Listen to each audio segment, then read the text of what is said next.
Olá, meus amigos, tudo bem?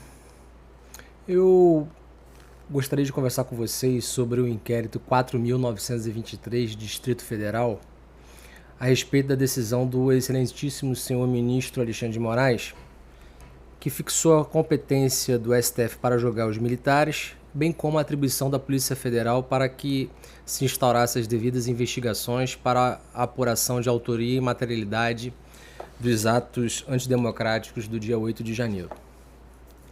Bom, a primeira coisa que eu gostaria de falar aqui, antes da gente poder fazer essa análise, é: se vocês pesquisarem no meu feed aí, vocês vão ver que eu gravei um vídeo no dia 9 de janeiro, repudiando veementemente os atos antidemocráticos do 8 de janeiro. Inclusive disse que até aquele momento tinham, parece que 300 detidos, e mencionei que esse número seria baixo, né? Que esse número com certeza iria aumentar.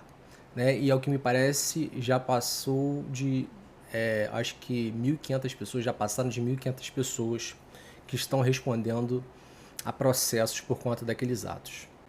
Bom, feita essas considerações, esclarecendo que aqui é uma análise teórica, técnica, né? E não uma análise da pessoa do ministro, né?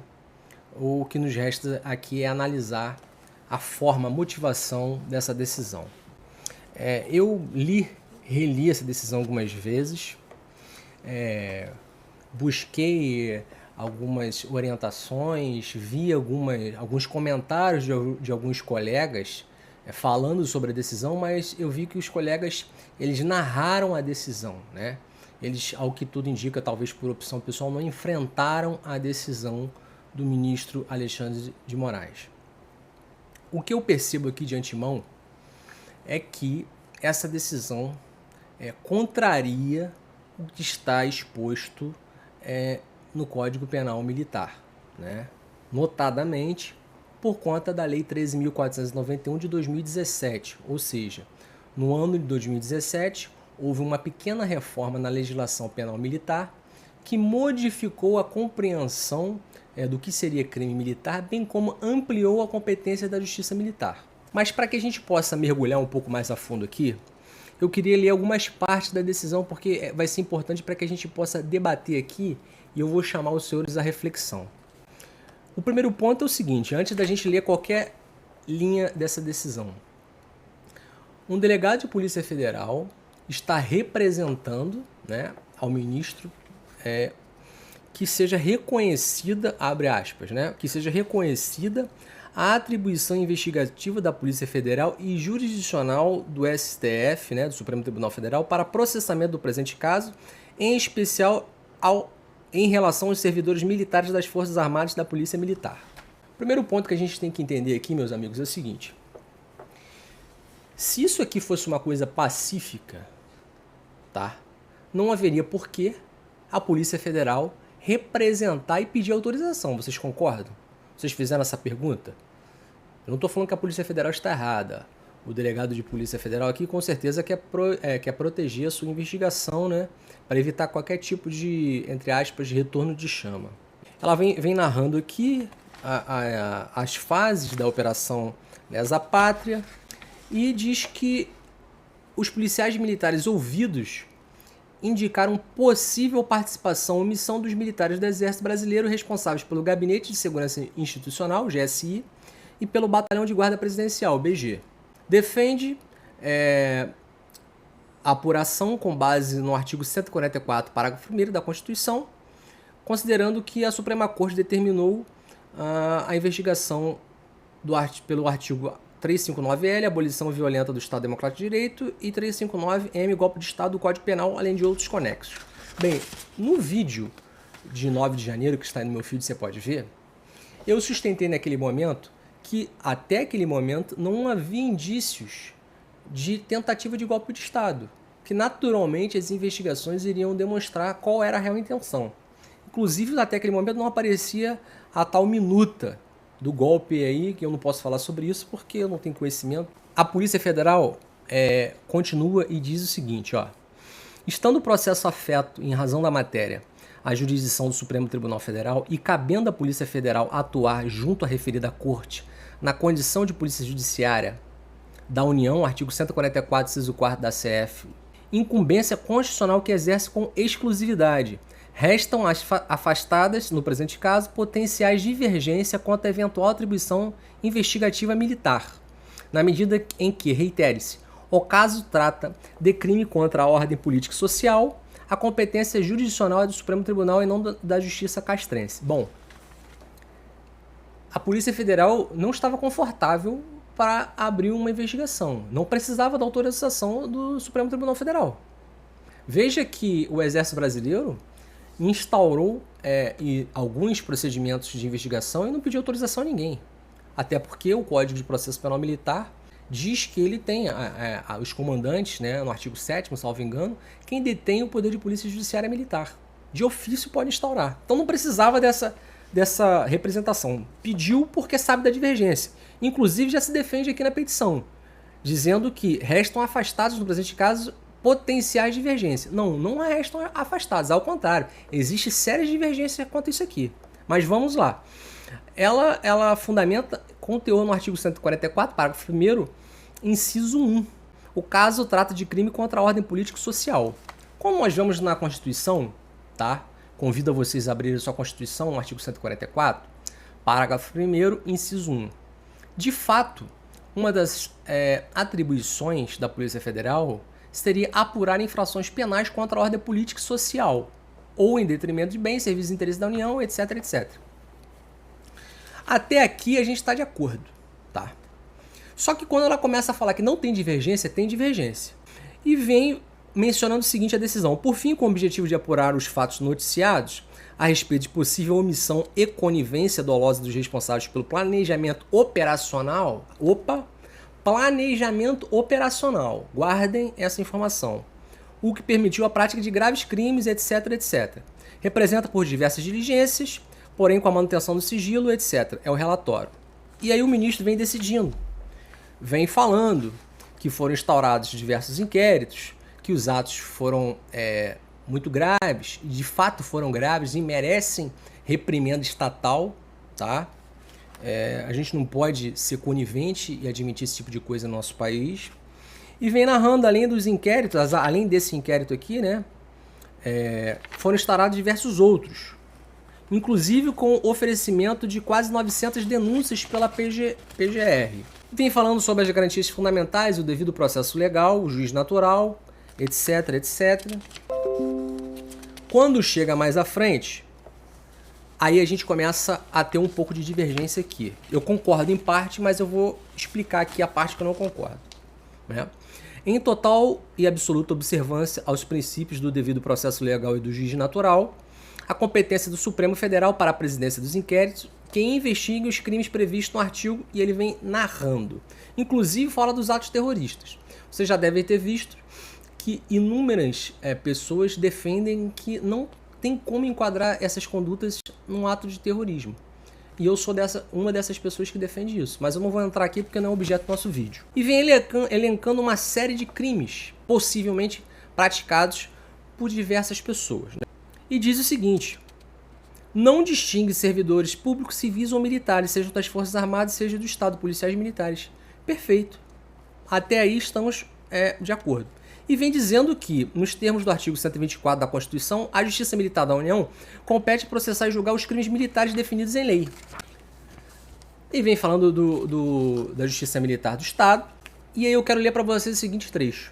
O Código Penal Militar não tutela a pessoa do militar, mas sim a dignidade da própria instituição das Forças Armadas, competência ad institutione, conforme pacificamente decidido por essa Suprema Corte ao definir que a Justiça Militar não julga crimes de militares, mas sim crimes militares. Pausa.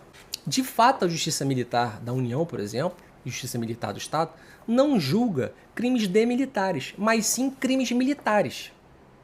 Só que para a gente entender o que é um crime militar, nós temos que ir no artigo 9º do Código Penal Militar. E aí sim, feita uma análise da parte especial, ou seja, do tipo penal, no contexto do artigo 9º, aí nós vamos identificar se existem indícios de crime militar ou crime comum. Então vejamos o seguinte, todos esses crimes aqui, que o ministro descreveu aqui em sua decisão, estão previstos no Código Penal Comum. Ocorre que, de acordo com a Lei 13.491 de 2017, notadamente na pequena reforma que fez no caput do inciso 2º do artigo 9º, os crimes militares são os previstos no Código e os previstos na legislação penal. Eu quero ler para vocês aqui, para a gente não perder. Consideram-se crimes militares em tempo de paz, inciso 2º, os crimes previstos neste Código e os previstos na legislação penal, quando praticados, e vem descrevendo o contexto em que poderão ser consideradas eventuais condutas como os crimes militares. Esses supostos crimes aqui, que estão previstos no Código Penal Comum, tá, foram praticados em contexto de atuação militar. Portanto, feita uma análise do artigo 9º, inciso 2º, caput, e aí você teria que identificar, individualizar a conduta de cada militar aí para ver em qual a linha ela se adequa, tá?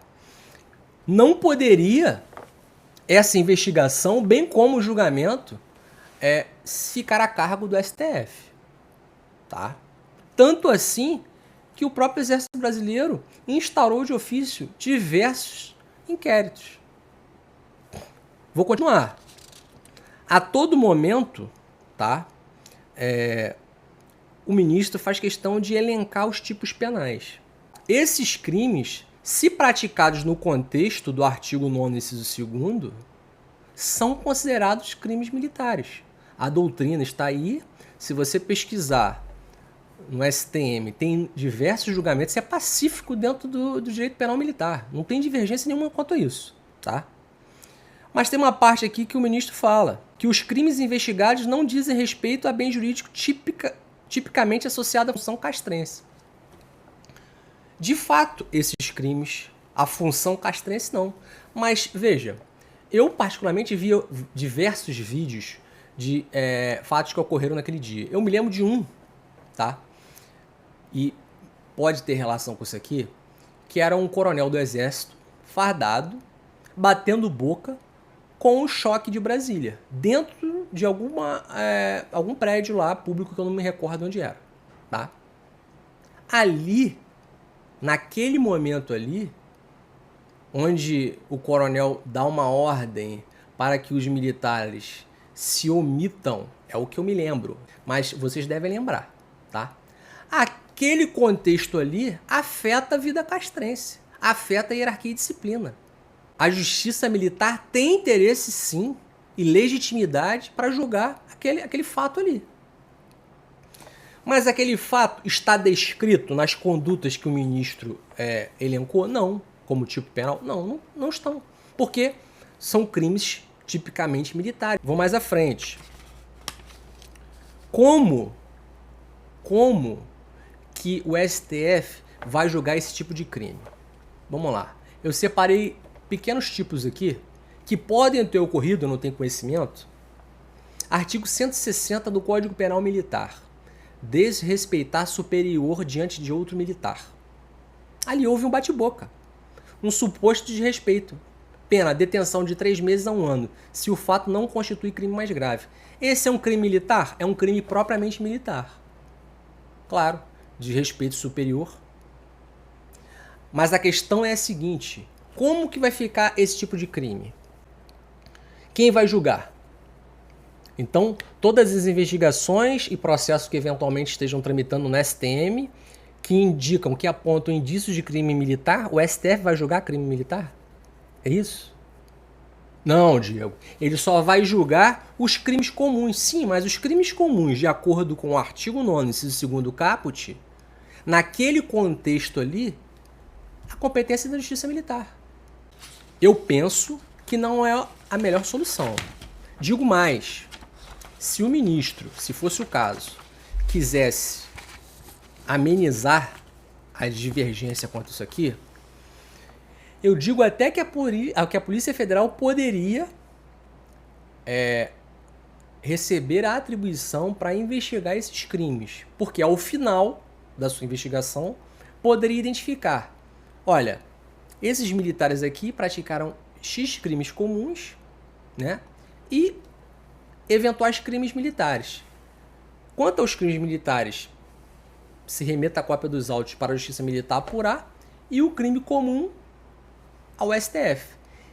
Isso já seria uma forçação de barra, mas nós temos precedentes que o fato da polícia que tem uma atribuição de divergência do tipo penal ali, divergente, né, para investigar, não vai gerar nenhum tipo de nulidade, né? Seria mera irregularidade. O STF, os tribunais superiores já fixaram isso aí, é pacífico.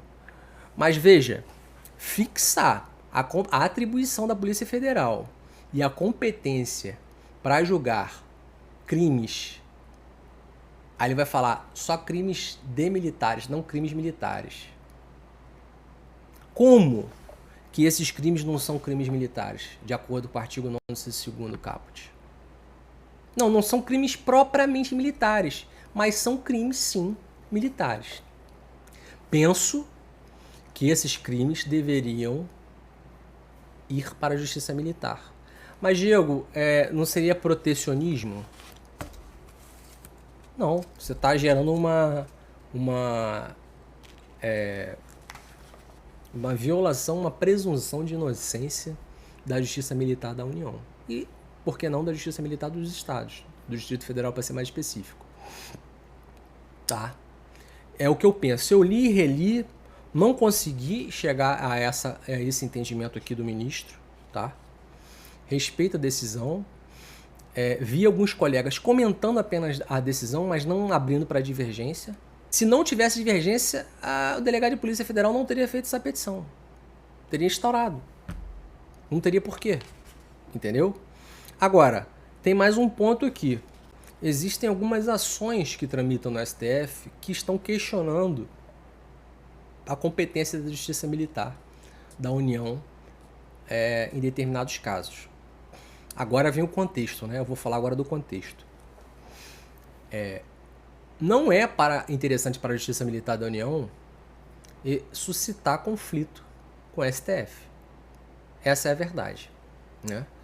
Penso que para a Justiça Militar da União é mais interessante, sim, que eventuais praticantes de atos ilícitos respondam perante o STF e o STF julgue de acordo com os interesses da Justiça Militar da União a sua ampliação de competência, justamente a Lei 13.491 de 2017, em suas atribuições subsidiárias, em contexto de apoio a eleições, etc, etc, etc. Meus amigos, essa é a minha análise técnica da decisão do ministro Alexandre de Moraes. Eu queria deixar aqui essa ressalva para os amigos, né? E chamar a atenção sobre essa decisão, em que pese ter sido semana passada, mas eu só tive tempo de analisar agora. Meu nome é Diego Valadares, sou advogado criminalista. Até a próxima. Um abraço.